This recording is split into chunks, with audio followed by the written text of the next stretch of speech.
പൂക്കാലം എന്നറിയപ്പെടുന്ന മഞ്ഞടുക്കം തുളുർവനം ക്ഷേത്ര കളിയാട്ടത്തിന്റെ ഭാഗമായി പൂക്കാർ സംഘം കുന്നുകയറി കിഴക്കൂലത്തെത്തി. അടോട്ട് മൂത്തേടത്ത് കുതിര പഴയ സ്ഥാനം പടാർകുളങ്ങര ഭഗവതി ദേവസ്ഥാന പൂക്കാർ സംഘം കാൽനടയായി സഞ്ചരിച്ചാണ് ക്ഷേത്രത്തിലെത്തിയത്.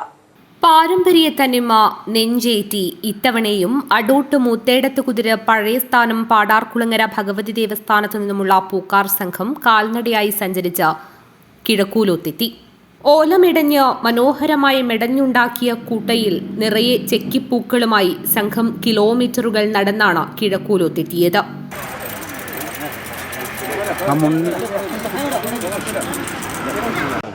കലശം ജമീക്കാനിലെ പൂവാണ് നമ്മൾ കൊണ്ടുവന്ന് വെക്കിപ്പൂ. അപ്പോൾ കലശത്തിന് പോടുന്ന കവുങ്ങിൻ്റെ പൂ നമ്മൾ അവിടെ നിന്ന് പൂവിന് പോലുണ്ട് കുന്നരംകാട്ടേക്ക്. അവിടെ നിന്ന് പൂ കൊണ്ടുവന്നിട്ട് 6ാം കളിയാട്ടായിട്ടുള്ള കലശം, പിന്നെ അതേപോലെ തന്നെ 8ാം കളിയായിട്ടുള്ള കലശം, അത് അവകാശമായിട്ടുള്ള ആളാണ് എടുക്കേണ്ടത്. ആചാരസ്ഥാനികരും കൂട്ടായിക്കാരും ബാല്യക്കാരും അടങ്ങുന്ന സംഘമാണ് യാത്ര നടത്തിയത്. പരമ്പരാഗത പാതയിലൂടെയായിരുന്നു യാത്ര. പാണത്തൂർ കാട്ടൂർ തറവാട്ടിൽ ഇവരെ എതിരേറ്റു. രാത്രിയിലാണ് മഞ്ഞടുക്കം തുളുർവനം ഭഗവതി ക്ഷേത്രത്തിൽ എത്തിയത്.